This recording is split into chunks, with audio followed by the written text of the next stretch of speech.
Alhamdulillahi Rabbil Alamin. Wabihi nasta'inu ala umuri dunya waddin. Wassalatu wassalamu ala rasulina Muhammadin Sayyidil anbiya'i wal mursalin wa ala alihi wa sahbihi ajma'in. Subhanaka la ilma lana illa ma 'allamtana innaka antal alimul hakim. Rabbi shrah lana sudurana wa yassir lana umurana wahlul 'uqdatan min alsinatina yafqahu aqwalana wa ba'du. Assalamualaikum warahmatullahi wabarakatuh.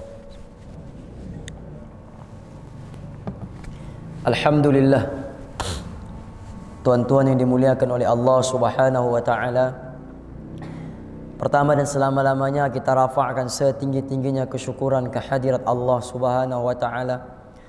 Dengan limpah kurniaan daripada Allah Subhanahu wa taala jua kita masih diberikan kekuatan oleh Allah Subhanahu wa taala untuk kita melaksanakan tanggungjawab kita kepada Allah Subhanahu wa taala di atas muka bumi ini, yaitu sebagai khalifah di dalam menyempurnakan penghambaan kita kepada Allah Subhanahu wa taala. Karena sememangnya hidup di muka bumi ini hanya saja untuk menunaikan segala hak serta tanggungjawab kita kepada Allah Subhanahu wa taala, menunaikan segala keinginan Allah Subhanahu wa taala, menunaikan segala kehendak Allah Subhanahu wa taala. Dan sekiranya manusia itu melaksanakan segala keinginan serta kemahuan daripada Allah Subhanahu wa taala, nescaya Allah Subhanahu wa taala akan meletakkan dia ke tempat yang paling tinggi di sisi Allah Subhanahu wa taala. Sayyidina Ibrahim alaihi salam, dia mempunyai keinginan yang tersendiri. Keinginan untuk mempunyai anak, keinginan untuk bersama-sama hidup dengan anak istrinya. Akan tetapi Allah Subhanahu wa taala juga ada keinginan lain teratas terhadap Nabi Ibrahim. Keinginan Allah Subhanahu wa taala kepada Nabi Ibrahim adalah supaya dalam hatinya tidak ada kecintaan kepada istrinya, tidak ada kecintaan kepada anaknya, melainkan kecintaan itu hanya bulat kepada Allah Subhanahu wa taala. Jadi keinginan Allah Subhanahu wa taala memisahkan Nabi Ibrahim dan juga istrinya serta anaknya. Tidak mempunyai anak dalam jangka masa yang lama. Akhirnya dikurniakan oleh Allah Subhanahu wa taala seorang anak dan diperintahkan oleh Allah untuk memisahkan dirinya, meninggalkan anak istrinya ke satu tempat yang dipanggil Mekah dan dia berada di Palestin. Dalam Al-Qur'anul Karim Allah Subhanahu wa taala berfirman, "Rabbi inni askantu min dzurriyyati biwadin ghairi dzi zar'in." Ya Allah, aku telah sempurnakan keinginan kamu untuk meletakkan anak dan istriku. Di mana tuan-tuan? Biwadin ghairi dzi zar'in. Di tempat yang tidak ada asbab kehidupan. Di tempat yang tidak ada air, di tempat yang tidak ada makanan, di tempat yang tandus kita kata. Langsung tidak ada apa, padang pasir yang luas, langsung tidak ada apa-apa. Keinginan Nabi Ibrahim untuk bersama dengan anaknya, keinginan Nabi Ibrahim untuk bersama dengan istrinya, tapi keinginan Allah sebaliknya.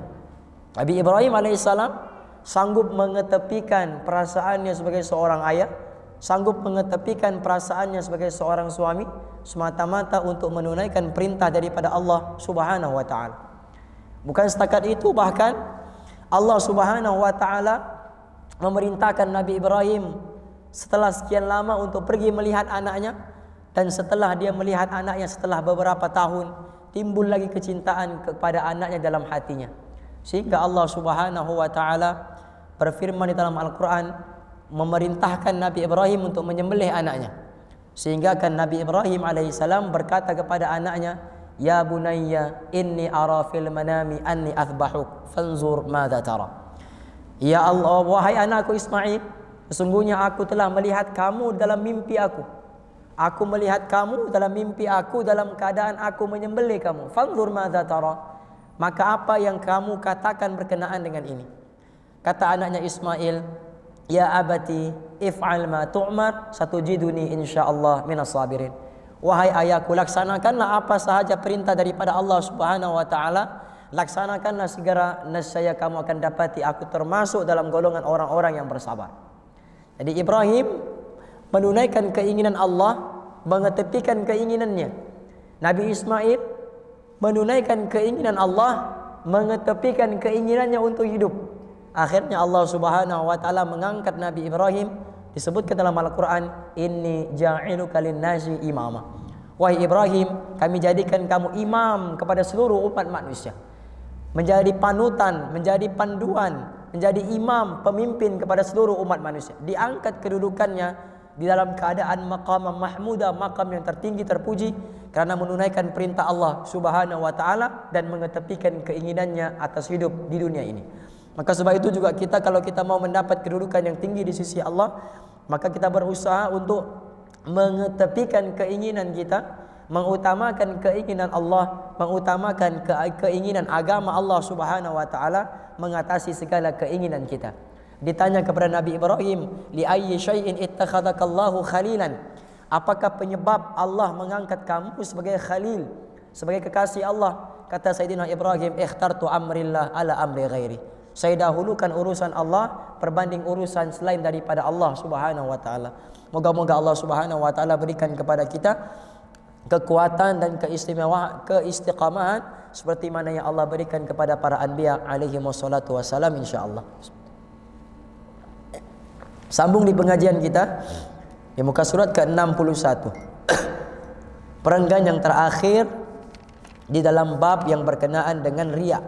Sebelum masuk kitab yang ketiga pada menyatakan segala perangai yang dipuji. Qala Syekh al-Muallif rahimahullahu taala wa nafa'na bihi wa bi'ulumihi fid dharain amin Allahumma amin. Dan ketahui olehmu akan bahawasanya sesetengah daripada ubat yang menegah daripada datangnya riya. Jadi riya ini penyakit. Jadi Allah Subhanahu wa taala tidak akan turunkan penyakit melainkan diturunkan juga padanya penawar. Bila diturunkan penyakit pasti adanya penawar. Satu-satunya penyakit yang tidak ada penawar disebutkan dalam hadis Nabi al-maut, yaitu kematian. Hanya kematian sahaja yang tidak ada penawarnya. Selain daripada itu semua penyakit pasti dan pasti ada penawarnya. Ada racun yang Allah turunkan, ada penawar yang Allah Subhanahu wa taala berikan. Di sebelah sayap nyamuk, di sebelah sayap lalat, kata baginda Rasulullah, kalau sekiranya seekor lalat masuk ke dalam gelas kamu dan kamu mau meminum air tersebut, maka celuplah lalat tadi ke dalam minuman kamu dan keluarkanlah, kerana di dalam sebelah sayap lalat itu ada penawar, di sebelah sayapnya pula ada racun. Jadi Allah tidak akan turunkan penyakit melainkan diturunkan juga penawar bersama-samanya. Sama ada penyakit yang berkaitan dengan zahiriyah, penyakit zahir, yaitu penyakit yang berkaitan dengan luaran manusia, begitu juga penyakit yang berkaitan dengan batiniyah, dalaman manusia, yaitu penyakit-penyakit hati. Pasti juga Allah turunkan dia punya penawarnya. Jadi di antara penawar yang menegah daripada riya itu bahawa engkau sembunyikan ibadat engkau. Sembunyikan ibadat engkau seperti menyembunyikan engkau akan kejahatan engkau. Seperti mana manusia menyembunyikan kemaksiatannya, berusaha menutup segala kemaksiatannya, maka seperti itu juga manusia perlu berusaha supaya menutup segala kebaikan-kebaikan yang dilakukan, amalan-amalan yang dilakukan bagi mengelakkan penyakit-penyakit hati. Kerana penyakit yang paling sukar untuk disembuhkan adalah penyakit hati. Berapa ramai orang yang terkadang terkesan dengan perkataan seseorang yang mana penyakit di hatinya, sakit hatinya memakan lama bertahun-tahun, hanya kerana satu ucapan manusia. Jadi penyakit yang paling sukar untuk diubati adalah penyakit yang berkaitan dengan hati. Jadi antara penyakit hati adalah riya. Dan cara untuk menghilangkan riya tadi, menegah riya tadi, ialah kita menyembunyikan ibadat kita seperti mana kita menyembunyikan kejahatan kita. Ada seorang sahabat Nabi seorang sahabat Nabi bernama Ma'is bin Malik. Ma'is bin Malik. Beliau ini telah pun berzina. Bila telah pun berzina, dan beliau telah mengakui perbuatannya itu di hadapan baginda Rasulullah sallallahu alaihi wasallam. Dia bertemu dengan Rasulullah dan dia mengatakan kepada Rasulullah, "Qad zanaitu ya Rasulullah, tahhirni." Dia kata, "Ya Rasulullah, saya telah berzina, fatahhirni, maka bersihkan saya, sucikan saya." Jadi sahabat nih, bila mereka melakukan kemaksiatan, melakukan suatu dosa, hatinya tidak tenang. Itu sifat orang-orang yang beriman. Seperti mana yang disebutkan dalam hadis Nabi, "In sarratka hasanatuka wa sa'atka sayyi'atuka fa anta mu'min." Kalau kamu in sarratka hasanatuka, kalau kamu gembira dengan kebaikan yang kamu lakukan, kamu seronok dengan amal bakti yang kamu lakukan, kamu bahagia dengan kebajikan yang kamu lakukan, dan kamu benci dengan kemaksiatan yang kamu lakukan. Wasa'atka sayyi'atuka, kamu benci dengan kemaksiatan yang kamu lakukan, kamu rasa tidak selesa dengan dosa yang kamu telah perbuatkan. Fa anta mu'min, kata baginda Rasulullah, kamu masih orang yang beriman. Jadi ciri orang yang beriman itu, bila dia buat baik dia seronok, bila dia buat jahat dia gelisah. Itu ciri orang yang beriman. Jadi kalau kita buat baik tidak rasa apa sudah, tidak rasa seronok, tidak rasa gembira, tetapi buat maksiat pula rasa seronok, maka dikhawatiri dicabut rasa keimanan di dalam dirinya, dicabut rasa kemanisan iman, dicabut rasa zuk, perasaan keimanan kepada Allah Subhanahu wa taala. Ini begitu yang berlaku kepada sahabat Ma'iz bin Malik. Dia berzina dan dia bertemu dengan Rasulullah. "Qad zanaitu ya Rasulullah, fatahhirni." Ya Rasulullah, saya telah pun berzina, maka bersihkan saya, sucikan saya. Maksud sucikan saya ini, dia mau hukuman dijalankan ke atas dirinya, rejam sampai mati, dia mau dilakukan ke atas dirinya. Tapi baginda Rasulullah, "Wa ma arsalnaka illa rahmatan lil alamin." Nabi diutuskan sebagai seorang penyebar rahmat, sebagai seorang yang mempunyai sifat pengasih yang sangat tinggi, dan baginda diutus untuk menghubungkan rahmat, bukan untuk menghukum manusia. Jadi ketika Ma'iz bin Malik mengadu kepada Rasulullah yang dia telah pun berzina, kata baginda Rasulullah, "La'allaka qabbat." Mungkin kau ni hanya bahasa kita maaf sebut, mungkin kau ni hanya cium-cium sahaja, bukan berzina pun, mungkin hanya cium-cium sahaja. Dan kata Ma'iz bin Malik, dia kata, "La ya Rasulullah, qad zanaitu." Tidak ya Rasulullah, saya memang berzina. Kata baginda Rasulullah, "Kau tidak berzina ni, mungkin kau pegang-pegang saja." Dia kata, "La ya Rasulullah, qad zanaitu." Sungguhnya saya telah pun berzina. Begitulah dia sampai 3 kali, sampai ke 4 kali. Akhirnya bila dia 4 kali sudah dia mengaku di hadapan Rasulullah, 4 kali penyaksian ni sama macam 4 orang saksi lah. 4 kali penyaksiannya, 4 kali pengakuan dia, itu lebih kurang sama dengan 4 orang saksi. Sebab mau tuduh orang berzina ni kena bawa 4 orang saksi. Ya, 4 orang saksi. Jadi sudah 4 kali mengaku, masih juga mau dijalankan hukuman ke atasnya, maka baginda Rasulullah sallallahu alaihi wasallam pun laksanakan hukuman kepada dia, dan dilaksanakanlah dia hukuman rejam sampai mati. Tetapi kata baginda Rasulullah, taubatnya telah pun diterima oleh Allah Subhanahu wa taala, dan di hari akhirat dia akan terlepas daripada hukuman Allah Subhanahu wa taala. Jadi sahabat ini karena keimanan yang sangat mantap, sehingga dia tidak mampu menyembunyikan kemaksiatan yang dia lakukan. Dia mau juga bagi tahu kepada baginda Rasulullah.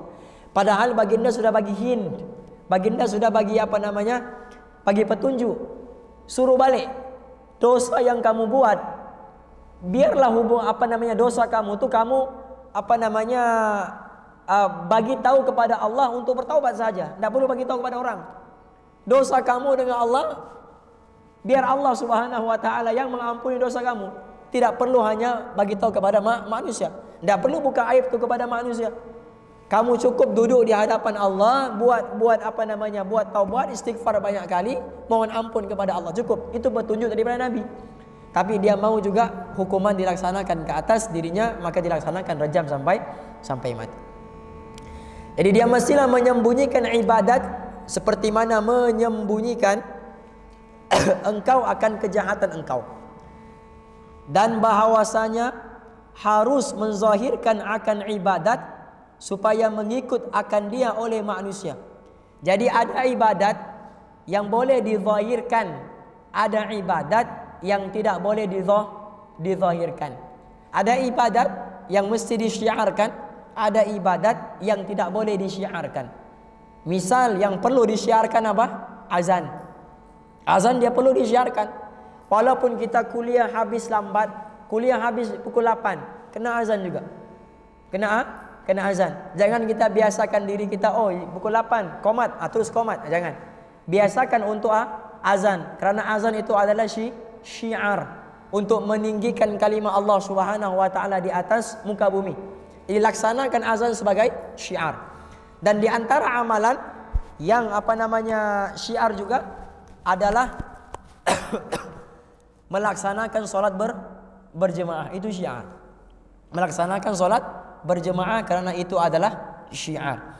Seorang sahabat Nabi bernama Abdullah bin Umi Maktum. Dia buta. Abdullah bin Umi Maktum. Nabi SAW bagi tahu, seseorang yang mendengar azan maka mestilah dia datang berjemaah di masjid. Seseorang yang mendengar azan maka mestilah dia melaksanakan solat berjemaah di masjid. Dan ketika itu Abdullah bin Umi Maktum mengangkat tangan, ya Rasulullah, macam mana dengan saya? Saya buta, rumah saya jauh daripada masjid, dan saya pula ni buta. Macam mana saya datang ke masjid? Nabi kata, kamu diberi pelepasan. Uzur, buta, jadi kamu diberi pelepasan. Atau kama qala. Abdullah bin Maktum mau keluar daripada pintu masjid. Belum sampai di pintu masjid, Nabi kata, ya Abdullah, kamu dengar tak bunyi azan? Kamu dengar tak bunyi azan? Kata Abdullah, ya Rasulullah, saya mendengar bunyi azan. Kata baginda, kalau begitu kamu juga mesti berjemaah di masjid. Ini syiar.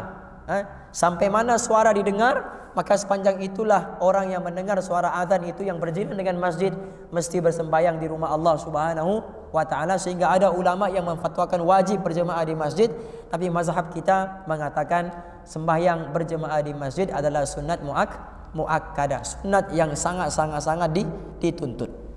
Jadi itu syiar, mesti mensyiarkan seruan Allah Subhanahu wa taala. Ada juga syiar sebelum melaksanakan ibadat, ada juga syiar di dalam ibadat. Misal kita tengah salat, imam selepas membaca Al-Fatihah, imam kata waladhdallin, maka syiar untuk menyebutkan perkataan amin secara beramai-ramai. Tidak boleh dia. Kenapa? Riya. Tidak boleh. Sebab itu bukan tempat untuk bertakwa. Jadi mestilah dia menyebutkan amin juga bersama-sama dengan iman. Di dalam sembahyang, tuan-tuan, dalam sembahyang ada tempat yang sunat bersama-sama dengan imam. Perbuatan imam tu sunat sama-sama kita ikut.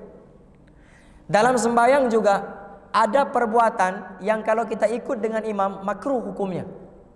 Dan ada perbuatan yang kalau kita sama-sama dengan imam buat, kita pun buat, haram hukumnya, menyebabkan sembahyang tidak sah. Apa dia perkara yang sunat diikut bersama-sama dengan imam? Ialah menyebutkan perkataan amin selepas membaca suratul Fatihah. Jadi imam baca amin, kita pun amin sama-sama dengan imam. Sebab itu imam ni pun kena faqih. Imam ni pun kena sebut juga amin supaya makmum tahu dia sebut amin. Imam tak boleh waladhdallin ramai-ramai amin, tak boleh. Ya, imam diam saja, makmum yang kata amin, tak boleh. Imam kena sebut Allah waladhdallin amin, barulah makmum boleh ikut sama-sama dengan imam. Itu yang pertama. Kemudian yang makruh ialah makruh kita mengikuti imam dalam keadaan imam belum selesai melaksanakan rukun-rukunnya. Perpindahan di antara satu tempat dengan tempat yang lain. Contoh, imam mau rukuk. Imam rukuk Allahu akbar. Imam belum sampai, belum habis lagi rukuk, kita pun ikut sudah Allahu akbar. Makruh hukumnya. Hukumnya adalah makruh. Imam i'tidal, sami Allahu liman hamidah. Belum habis imam berdiri tegak, kita pun ikut sudah sami Allahu liman hamidah. Makruh hukumnya. Imam sujud, Allah, belum sampai imam sujud, kita pun ikut juga, kita pun turun juga Allahu akbar. pun makruh hukumnya. Di setiap perpindahan itu perlulah imam menyelesaikan dahulu perbuatannya, barulah diikuti oleh makmum. Dan yang ketiga yaitu perkara yang haram diikuti oleh makmum sekiranya bersamaan dengan imam, maka terbatallah solatnya. Apa dia? Yang pertama sekali adalah takbiratul ihram. Imam baru sebut Allahu Akbar, dia pun Allahu Akbar, belum habis bar lagi dia sudah angkat tangan, maka hukumnya tidak sah solatnya. Sebab apa? Sebab makmum ni dia niat mengikuti imam.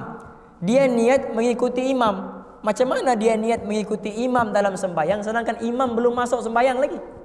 Masuknya imam dalam sembahyang bila selesai perkataan bar di dalam Allahu Akbar. Bila imam sebut Allahu Akbar, masuklah sudah imam dalam solat. Waktu itu kita boleh ikut imam dalam solat. Ini imam belum habis bar lagi, dia sudah angkat tangan juga Allah. Imam belum masuk solat. Jadi macam mana dia mau jadikan imam itu sebagai ikutannya dalam keadaan imam masih belum masuk di dalam solat? Jadi dia mesti habiskan dulu Allahu Akbar, barulah dia pun di belakang Allahu Akbar. Jelas? Kalau bersamaan takbirnya dengan imam, maka tidak sah dia punya solat. Itu yang pertama. Yang kedua, di dalam perkara yang haram, yaitu bagi salam sama-sama dengan imam. Assalamualaikum warahmatullah. Imam baru sebut assalamualaikum, dia pun assalamualaikum. Bersamaan. Bila bersamaan maka tidak sah dia punya solat. Sebab dia mengikuti imam, dia mau keluar daripada solat sedangkan ketuanya belum keluar.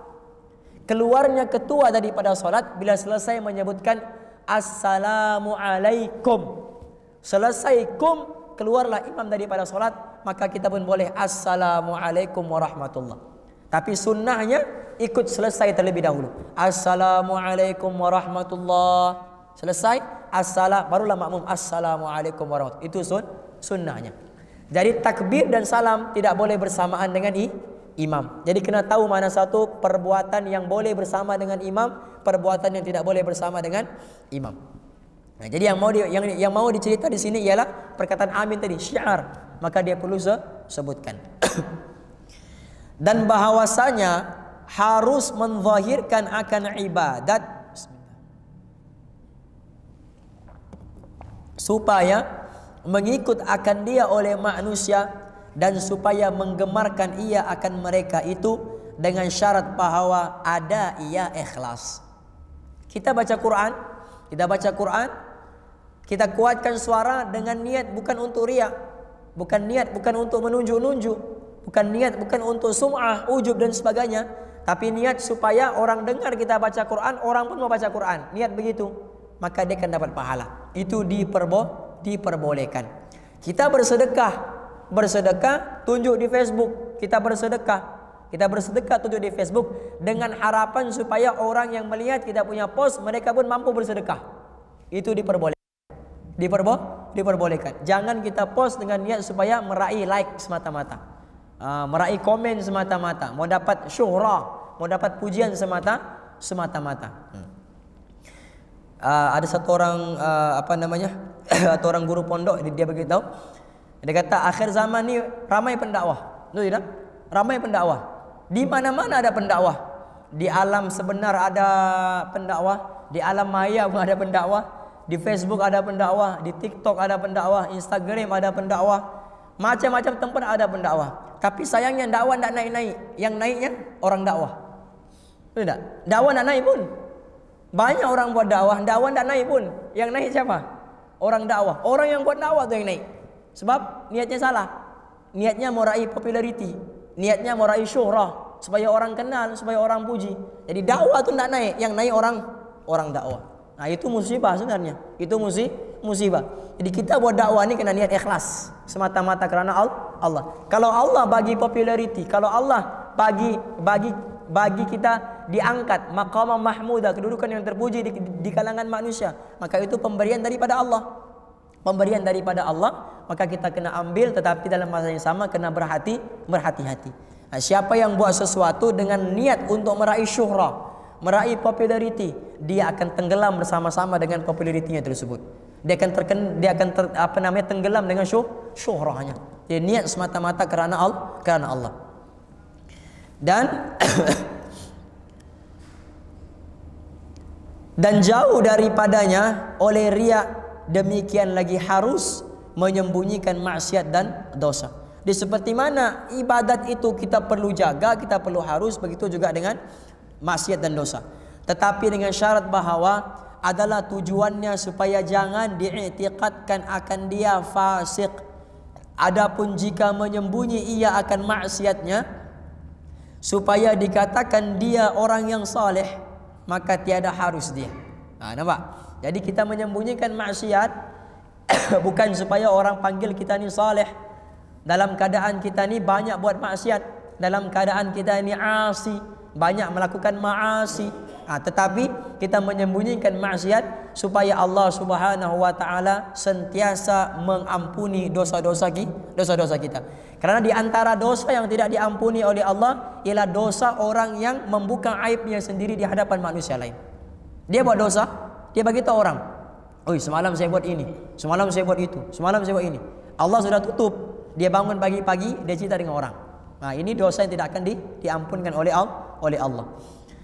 Dan adapun meninggalkan taat dan adapun meninggalkan taat kerana takut akan riya, maka tiada diharuskan akan dia. Kenapa tuan-tuan? Kerana ikhlas itu akan datang dengan amalan. Ikhlas tidak akan datang tanpa amal. Jadi ikhlas ini akan datang dengan amalan. Kalau mau tunggu ikhlas dulu baru datang, ikhlas tidak akan datang. Sebab ikhlas itu akan datang dengan amalan. Ada amalan baru ada ikhlas. Kalau kita tunggu, mau tunggu ikhlas dulu lah, sampai kiamat tidak akan beramal. Sampai kiamat tidak akan beramal. Jadi kena beramal dahulu di dalam amalan, di situ disembunyikan ikhlas. Jadi kena beramal dulu, kena paksa diri untuk beramal. Bahkan adalah ia masuk di dalam riya. Jadi kalau kita takut beramal kerana riya, sebenarnya itu adalah riya. Berkata Fudail di sini ialah Fudail bin Iyad. Fudail bin Iyad, seorang ulama tafsir. Rahimahullahu taala, ar-riya'u tarakul amali khaufan minar riya'i. Ini sama, ayat ni sama dengan perkataan Imam Syafi'i. Imam Syafi'i pun mengatakan perkara yang sama. Artinya bermula riya itu meninggalkan akan amal ibadat kerana takut akan datang riya. Dia tinggalkan ibadat sebab takut datang riya. Sebab apa tuan-tuan? Sebab kita tidak tahu ikhlas ni bila dia akan datang. Kita tidak tahu ikhlas ni bila dia akan datang. Jadi beramallah. Ada orang beramal, tidak ada orang pun beramal. Sebab itu hadis kata ittaqillah haitsuma kunta. Bertakwalah kamu kepada Allah di mana sahaja kamu berada. Maksud haitsuma kunta ni, di mana sahaja kamu berada, pada masa apapun kamu berada, apapun latar belakang kamu pada ketika itu, apapun pekerjaan kamu pada ketika itu, bawa takwa bersama-sama. Ada orang beramal, tidak ada orang beramal. Jangan ada orang beramal, tidak ada orang tidak beramal. Itu akan timbul sifat-sifat riya. Jadi mau datangkan ikhlas ni, ada orang pun beramal, tidak ada orang pun beramal. Orang puji pun beramal, orang tak puji lagilah dia beramal. Orang sanjung pun dia beramal, orang keji lagilah dia beramal. Begitu. Supaya datangkan ikhlas. Bahkan hendaklah mengerjakan ia akan ibadat dan bersungguh-sungguh ia pada menolak akan riya itu. Dan jika jatuh juga riya itu, hendaklah ia taubat daripadanya dengan bersegera. Jadi dia tutup riya ini dengan perbuatan taubat, dan dia akan buka bab yang baru, bab amalan yang dipuji ini, hati yang terpuji dengan amalan yang berkaitan dengan taubat. Bab kitab yang ketiga pada menyatakan segala perangai yang dipuji. Jadi sudah selesai 10 perangai yang dicela, 10 sifat hati yang dicela. Suka kemegahan, kasih akan harta dunia, riya, ujub dan sebagainya. Sudah selesai 10 tu. Ini dia masuk bab yang baru pada menyatakan perangai yang dipuji, yaitu sifat mahmudah, sifat yang terpuji. Ketahui olehmu bahawasanya perangai yang dipuji itu banyak. Dan menyebut oleh hamba di sini akan 10 perkara. Kenapa dia sebut 10? Sedangkan perangai-perangai yang dipuji ini ada banyak. Tapi kenapa dia sebut 10? Sebab dia telah sebut 10 perangai yang dikeji. Maka dia gantikan dengan 10 perangai yang dipuji. Kerana mengikut akan Al-Imam Al-Ghazali di dalam kitab Al-Arba'in. Yang pertama, taubat daripada segala dosa. Dan yang kedua, takut akan Allah Ta'ala. Dan yang ketiga, zuhud, artinya benci akan dunia dan berpaling daripadanya. Dan yang keempat, sabar. Dan yang kelima, syukur. Dan yang keenam, ikhlas. Dan yang ketujuh, tawakkul. Dan yang kedelapan, kasih akan Allah Ta'ala. Dan yang kesembilan, ridha dengan qada Allah Ta'ala.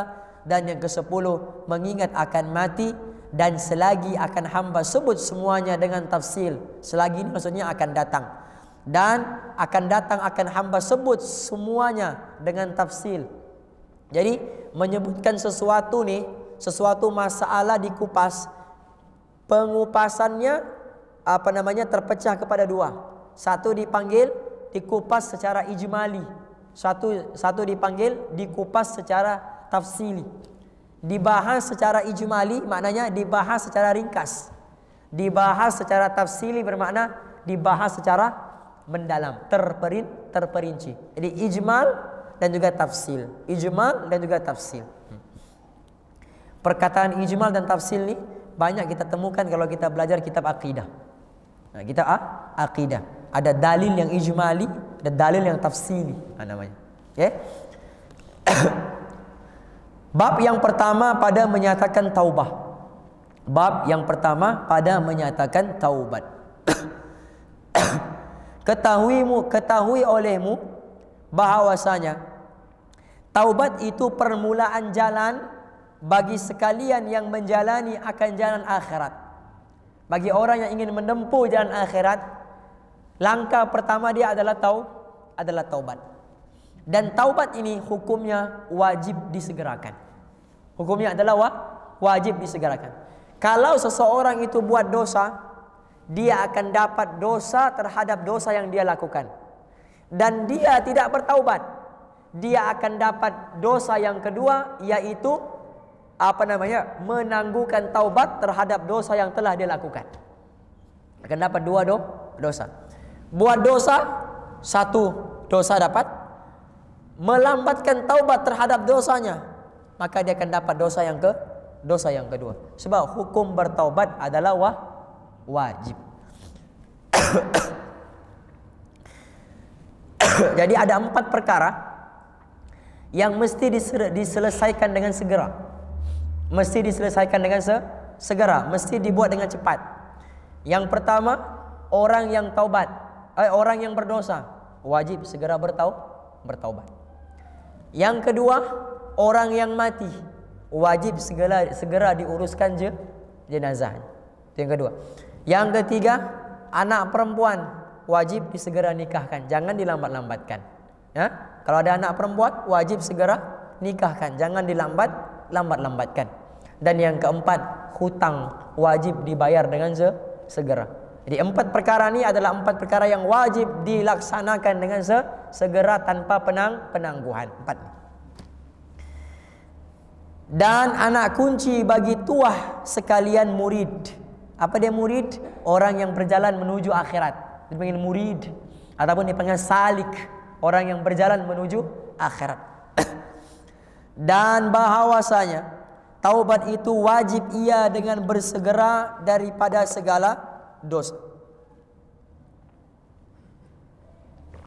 Dalam hadis qudsi Allah berfirman, ya ibadi, wahai hambaku, innakum tukhti'una bil-laili wan-nahari wa ana aghfiru dzunuba jami'a fastaghfiruni aghfir lakum. Allah kata apa? Dalam hadis qudsi Allah kata, wahai hambaku, kamu nih siang malam melakukan dosa. Tukhti'una bil-laili wan-nahar, siang malam berbuat dosa. Wa ana aghfiru dzunuba jami'a, tetapi aku adalah pengampun segala dosa. Fastaghfiruni aghfir lakum, maka mintalah keampunan daripada aku, nescaya aku akan ampunkan. Sekalipun dosa kecil, Dan melambatkan taubat itu satu dosa yang lain pula. Ini macam saya sebutkan tadi. Melambatkan taubat itu satu dosa yang lain pula. Sekalipun berpuluh-puluh tahun dia ada berzina, dia nak bertaubat. Sudah berpuluh tahun dia nak bertaubat, maka dia akan dapat dosa kerana menangguhkan taubatnya.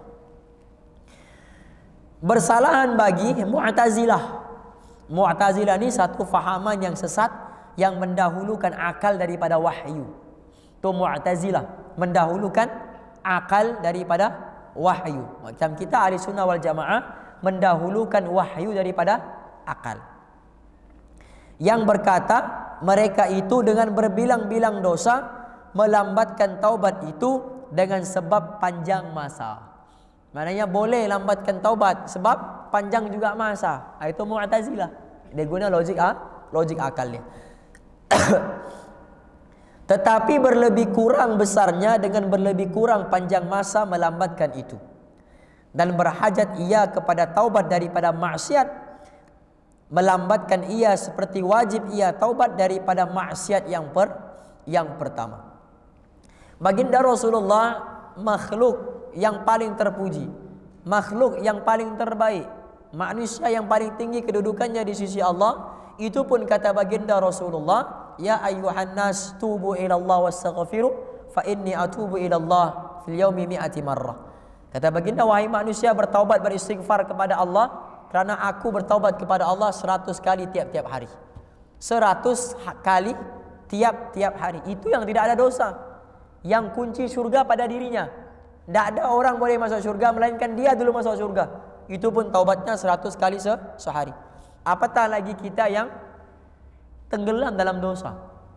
Bukan buat dosa, tenggelam di dalam lautan dosa, bermandi-mandi dengan dosa. Maka lebih wajib untuk kita memperbanyakkan kita punya taubat dan juga istighfar. Kemudian jika mengetahui ia akan segala dosanya atas tafsil, nescaya wajib atasnya taubat daripada semuanya dengan satu-satu. Contohlah, dia tahu dosa-dosa yang dia pernah buat. Zina, mencuri, bunuh orang, menjudi, semua. Maka wajib dia bertaubat atas tiap-tiap dosa yang dia telah lakukan. Wajib bertaubat atas zinanya, wajib bertaubat atas mencurinya, wajib bertaubat atas membunuhnya, wajib bertaubat atas semua kesilapan yang dia telah lakukan. Dan jika tiada teringat, dia tidak ingat terlalu banyak dosanya, memang lahir-lahir itu buat dosa sudah. Contoh, lahir-lahir itu buat dosa, sampai mau mati itu masih buat dosa lagi, kan? Dan dia tidak ingat sudah berapa banyak dosa yang dia buat. Akan tafsir segala dosanya, maka hendaklah berkata ia, jika ada bagi aku dosa yang tiada aku ketahui akan dia, maka aku taubat daripadanya kepada Allah Ta'ala. Dia nak perlu sebut, ya Allah aku bertaubat daripada zina, ya Allah. Ya Allah aku bertaubat daripada merompak, ya Allah. Dia nak perlu sebut, sebab dia lupa. Jadi ya Allah, kalau ada dosa yang aku tahu dan aku tidak tahu, maka ampunkan aku. Begitu, ya. Dan bahawasanya diri taubat itu satu ibadat yang dijanjikan akan pahala kerananya. Adapun hilang siksa kemudian daripada taubat, maka yaitu diserahkan kepada Allah Subhanahu wa ta'ala. Bertaubat akan diberikan pahala. Kita bertaubat dapat pahala, sebab taubat ni sebahagian daripada ibadat. Jadi dia taubat, dia berikan pahala. Tetapi Allah ampunkan dosanya atas sebab taubat, ataupun dihapuskan siksaannya di akhirat karena taubat, itu urusan Allah. Urusan kita hanya bertaubat. Urusan kita hanya bertaubat dan kembalikan segala diri kita ni rujuk kembali kepada Allah Subhanahu wa ta'ala.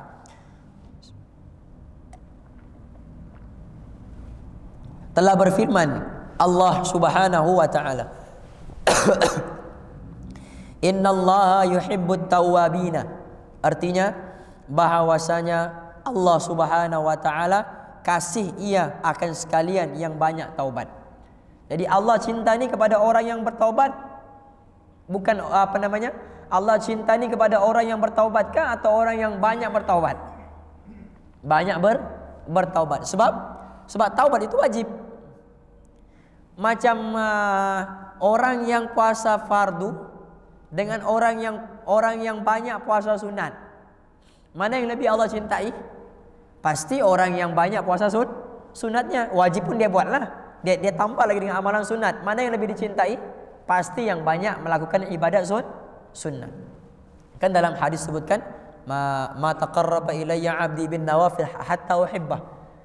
Tidaklah seseorang hamba itu memperbanyakkan amalan sunat melainkan aku menjadi cinta kepada dirinya. Jadi untuk mendapatkan cinta pada Allah, dia perbanyakkan amalan sunatnya. Jadi orang yang banyak buat amalan sunat, dia pasti akan dicintai oleh Allah. Orang yang buat sembahyang fardu sahaja dengan orang yang buat sembahyang fardu dan sembahyang sunat, mana yang lebih dicintai oleh Allah? Yang buat sembahyang fardu dan sembahyang sunat. Orang yang bertaubat kerana dosanya dengan orang yang bertaubat kerana dosanya dan bertaubat sebab tidak ada dosa. Tidak ada dosa, dia bertaubat juga. Mana lebih Allah cinta? Yang bertaubat tanpa ada dosa. Macam baginda Rasulullah SAW, mana ada dosa, tapi tetap bertaubat. Sebab Nabi berdosa bukan kerana dosa. Nabi bertaubat bukan kerana dosa. Nabi bertaubat kerana cinta. Mau meraih cinta Allah. Kan Quran sebut innallaha yuhibbut tawwabin. Sesungguhnya Allah cinta kepada orang yang suka bertaubat. Tidak ada dosa pun dia taubat juga. Tidak ada dosa pun dia istighfar juga. Nampak? Ulama-ulama dahulu mereka ada istighfar yang tertentu. Terkadang mereka istighfar 1000 kali untuk mata mereka. Istighfar ini khusus untuk mata yang banyak buat maksiat hari ini. Istighfar dia, astagfirullah 1000 kali. Selesai mata, istighfar lagi 10,000 kali untuk telinga pula. Istighfar 10,000 ini untuk dosa yang dilakukan oleh telinga pada hari ini. Istighfar lagi, astagfirullah 10,000 kali. Mulutnya, tangannya 7 anggota. 7 anggota. Mata, telinga, mulut, tangan, kaki, perut, kemaluan. 7 anggota. Itu dia istighfarkan setiap hari. Besoknya istighfar lagi. Nampak? Ini bukan level-level manusia biasa ni. Kita pun boleh juga permulaan 100 dulu. Kan? Istighfar untuk mata hari ini, ya Allah, banyak tengok benda-benda yang tidak baik. Kan? Banyak scroll Facebook tengok benda-benda yang tidak baik. Istighfar lagi 100. Astagfirullah 100 kali untuk mata. Lepas itu untuk telinga pula. Hari ini banyak dengar orang mengumpat. Bukan setakat dengar orang mengumpat, aku sendiri duduk di tempat mengumpat tersebut. Dan tidak juga aku lari, suka pula aku dengar. Istighfar 100 kali. Astagfirullah. Ya Allah, mulut ni banyak mengumpat hari ini, banyak cakap dusta hari ini, banyak fitnah orang hari ini, banyak mengadu domba, banyak membatu apikan sesama manusia. Istighfar 100. Astagfirullah. InsyaAllah lama kelamaan mulutnya akan terbiasa dengan istighfar, matanya akan terbiasa dengan istighfar, telinganya akan sentiasa terjaga daripada perkara-perkara yang tidak baik dan sentiasa dengan istighfar. Semua anggota badannya ini seolah-olah macam ada perisai daripada dosa-dosa yang ingin mendekati dia, sama ada dosa itu yang mau sampai kepada dia atau dia yang mendekati dosa, akan terpelihara oleh Allah. Sebab itulah para wali Allah ni, para aulia ni dipanggil mahfuz, terpelihara daripada dosa, sebab sentiasa melafazkan istighfar dan taubat mereka di hadapan Allah. Moga-moga kita pun jadi macam begitu juga insyaallah.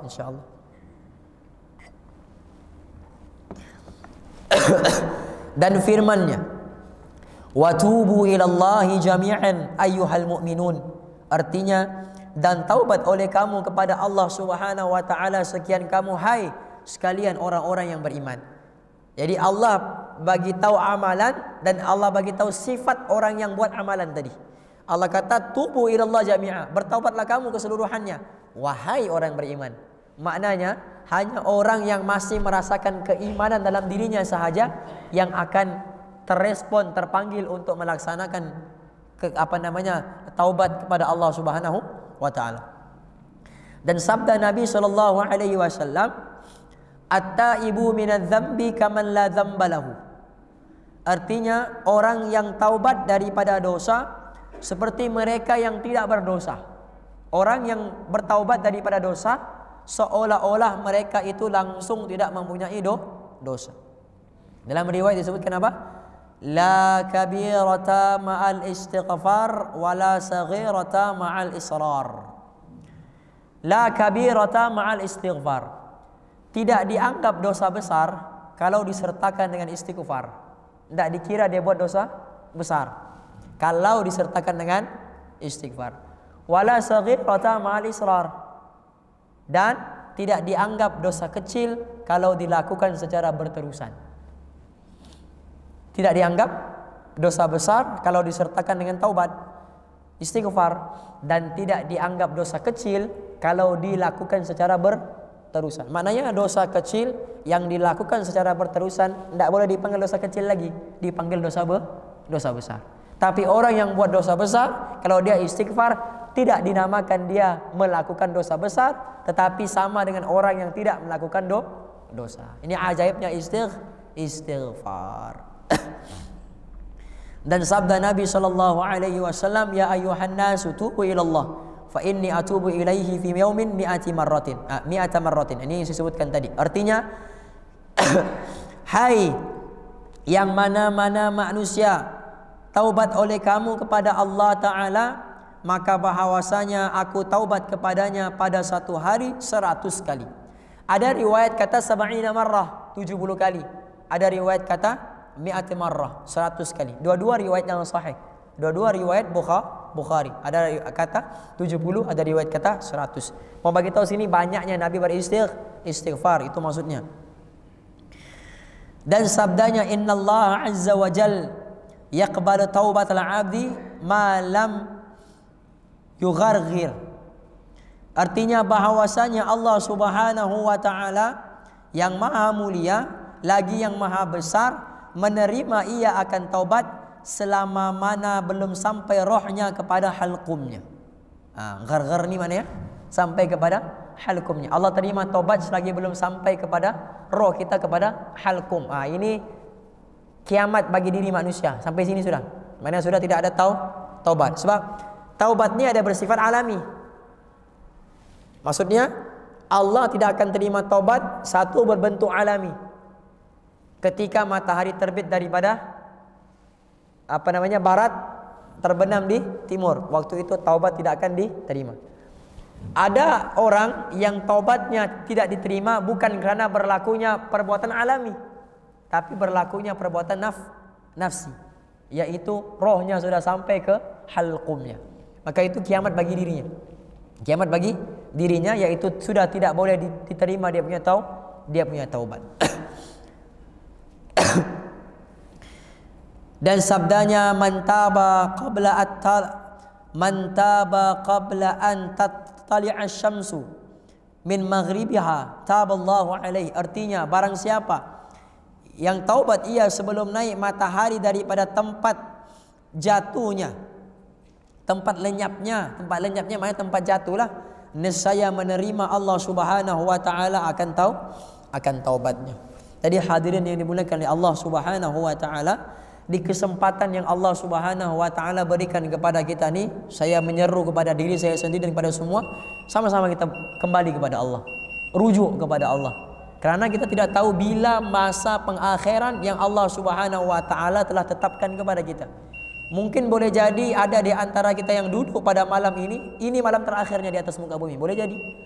Mungkin ada juga di antara kita, mungkin minggu ini minggu terakhir dia duduk kuliah penawar bagi hati. Mungkin minggu depan sudah tidak ada lagi. Boleh jadi. Kita tidak tahu bila pengakhiran kita kembali ke pangkuan Allah Subhanahu wa taala. Jadi sebelum kita kembali ke pangkuan Allah Subhanahu wa taala, pastikan hati kita ni bersih daripada sebarang perkara-perkara yang boleh menyebabkan kita jatuh pada pandangan Allah. Hati kita yang suka mengumpat orang, yang suka cerita pasal keburukan orang, yang suka mengumpat orang, yang suka sangka buruk dengan orang, yang suka merendahkan orang lain, yang menganggap dirinya lebih hebat daripada orang lain, yang menganggap dirinya lebih mulia daripada orang lain. Singkirkan sebelum kita kembali kepada zat yang maha mulia lagi maha kaya, yaitu Allah Subhanahu wa ta'ala. Bila-bila masa tuan-tuan, bila-bila masa. Sebab itu kata para ulama, taubat ni hukumnya wajib segera.